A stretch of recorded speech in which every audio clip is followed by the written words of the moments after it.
Hey guys, welcome back my YouTube channel. दोस्तों, आज का वीडियो बहुत ही महत्वपूर्ण होने वाला है क्योंकि आज का वीडियो 8 पे कमीशन के रिगार्डिंग होने वाला है। इससे पहले मैंने एक वीडियो बनाया था और उसमें आपको मैंने बताया था कि फिटमेंट फैक्टर कैसे काम करता है, फिटमेंट फैक्टर कैसे निकाला जाता है। अगर 8 पे कमीशन का गठन होता है तो आपका सैलरी कैसे बनेगा, उसका कैलकुलेशन कैसे होगा, वो सारा डिटेल मैंने आपको बताया था। तो आज मैं आपको बताऊंगा कि अगर 8 पे कमीशन का गठन होता है तो लेवल 1, 2, 3, 4, 5, 6 मैंने लेवल 18 तक का कैलकुलेशन किया है कि आपका बेसिक सैलरी कितना बनेगा लेवल 1 ग्रुप डी से लेकर लेवल 18 तक का। और अगर 8 पे कमीशन का गठन नहीं भी होगा तो फिर भी कितना सैलरी बनेगा लेवल 1 से लेकर 18 तक का। इस सारे टॉपिक पे आज हम लोग बात करेंगे। और जो लोग बोल रहे हैं अभी 8 पे कमीशन का गठन नहीं होगा, ये सरकार कुछ नहीं देने वाली है, ये वो, तो ऐसा मत बोलिए। हो सकता है कि 8 पे कमीशन का गठन हो जाए। अगर इतनी सारी चीज़ें हो रही है तो कर्मचारियों के भी मांगे ज़रूर पूरी की जाएगी। और होना नहीं होना ये तो 1 जनवरी 2026 को पता हो ही जाएगा, क्या 8 पे कमीशन का गठन हुआ या नहीं हुआ। तो चलिए आइए देखते हैं ये सब। ये जो स्क्रीन पे आपका अभी दिख रहा है, ये दूसरा वेतन आयोग से लेके 7वां वेतन आयोग तक का पूरा रिकॉर्ड है। अगर इसमें 8 पे कमीशन का गठन होता है तो फिर आपका कितना इंक्रीज़ मिल सकता है सरकार के तरफ से, और आपका जो बेसिक है वो कितना बनेगा, ये मोटे मोटे तौर पे मैं आपको बताता हूँ। ये दूसरा पे कमीशन है जिसमें गवर्नमेंट के तरफ से 14.2% की वृद्धि की गई थी आपके वेतन में। और जो आपका मिनिमम पे था वो 70 रुपये बना था। और मैं आपको इससे पहले वाले वीडियो में मैंने बताया था, ये जो है ना इंक्रीमेंट, तो ये अगर इंक्रीज़ की जाती है गवर्नमेंट की तरफ से ना, तभी आपका वो वेतन आयोग का गठन होता है। अगर ये इंक्रीज़ नहीं की जाएगी तो आपका वेतन आयोग का गठन नहीं होगा।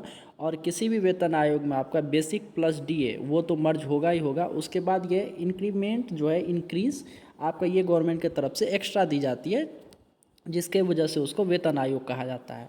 तो दूसरे सीपीसी में 14.2% का मिला था और तीसरे में 20.6 का, जिससे आपका जो मिनिमम पे था वो 196 हुआ था। और चौथे सीपीसी में आपका 27.6% की वृद्धि की गई थी और आपका जो मिनिमम पे है वो 750 हुआ था। और पाँचवें सीपीसी में 31% की वृद्धि की गई थी और मिनिमम पे जो था आपका वो 2550 हो गया था। और छठे वेतन आयोग में 54% की वृद्धि की गई थी और आपका जो मिनिमम पे है वो 7000 हुआ था। और ये 7वां वेतन आयोग में आपका 14.29% की वृद्धि हुई थी और आपका जो मिनिमम पे था वो 18,000 हुआ था। और ये जो फिटमेंट फैक्टर बना था, कैसे बना था, उसको भी मैं आपको बताऊंगा ये फिटमेंट फैक्टर क्या होता है और ये कैसे बना हुआ था। और अगर आप देखेंगे यहाँ की मिनिमम वृद्धि जो की गई है वो 14.2% की गए थे गवर्नमेंट की तरफ से। अगर 14.2% की वृद्धि की जाती है, जैसा अभी अनुमान है कि 34.1% की वृद्धि की जाएगी और आपका जो फिटमेंट फैक्टर है 2.28 बनेगा, लेकिन ऐसा नहीं बनने वाला है। लेकिन जैसा अभी वो नोटिस के ज़रिए से बताया जा रहा है, इतना इनके मांग की जा रही है इतना इंक्रीमेंट करने की, तो उस हिसाब से आपका जो बेसिक सैलरी है वो 41,000 बनेगा लेवल 1 वाले का। तो उस हिसाब से आप अनुमान लगा सकते हैं लेवल 2, लेवल 3, लेवल 4 वाले का कि कितना बेसिक बनेगा। तो चलिए आइए देखते हैं कि आपका फिटमेंट फैक्टर कैसे तैयार किया गया था लेवल 7 में, वेतन आयोग 7 में, और वेतन आयोग 8 जब आएगा तो आपका कितना सैलरी बनेगा।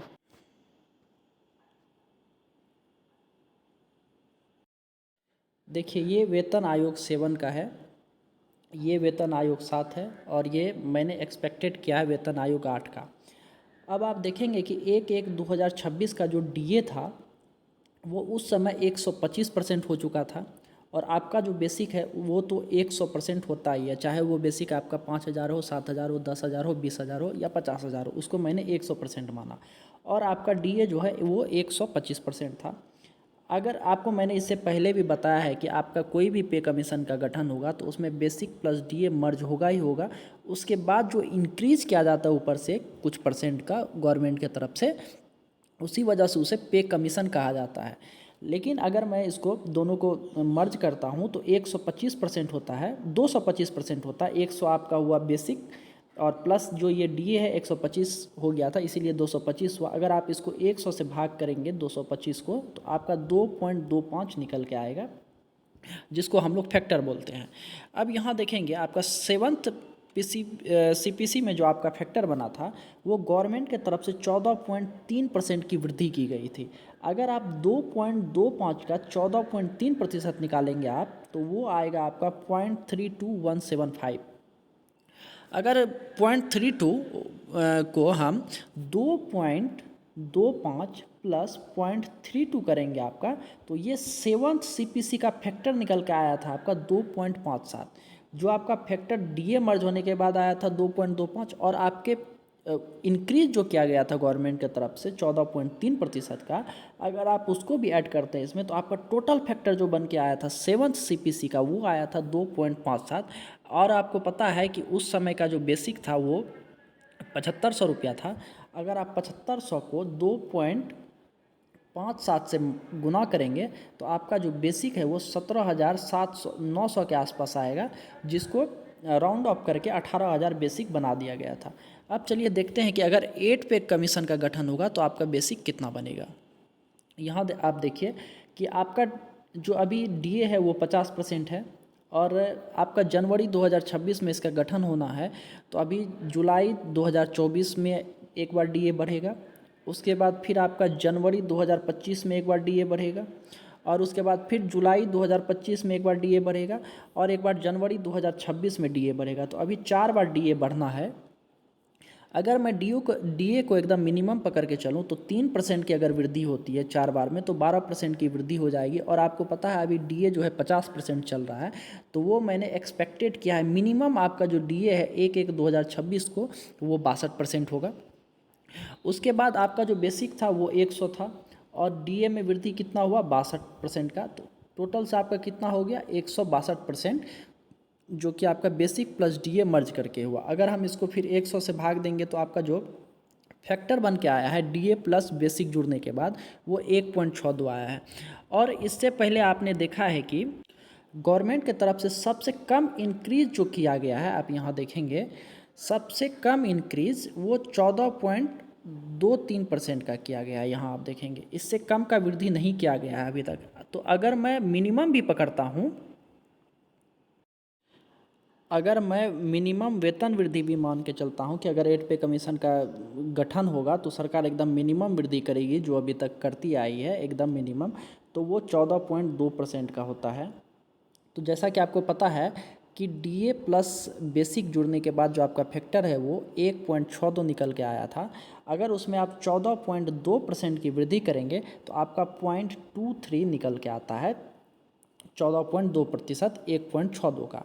अगर आप 1.62 में 0.23 को ऐड करेंगे तो आपका जो ये फैक्टर है 1.85 निकल के आता है, जो एकदम मिनिमम है। इससे कम फैक्टर नहीं बनेगा अगर 8 पे कमीशन का गठन होता है, अगर गवर्नमेंट उसमें 14.2% की वृद्धि करती है। तो अगर 14.2% से कम की वृद्धि करेगी तो जैसा अभी बोला जा रहा है कि 20% की वृद्धि करेगी तो सैलरी आपका बहुत ज़्यादा बन जाएगा। और आपको मैंने बताया ना अभी कि मजदूर संघ के तरफ से कोशिश की जा रही है कि फिटमेंट फैक्टर जो है वो 2.28 का बने, लेकिन मैंने आपको मिनिमम एकदम पकड़ के बता रहा हूँ कि ये आपका फिटमेंट फैक्टर अगर 1.85 भी बन रहा है, तो अगर आप 18,000 में 1.85 का गुना करेंगे तो आपका जो बेसिक है वो 33,300 बन रहा है, जो लेवल 1 का बेसिक होगा।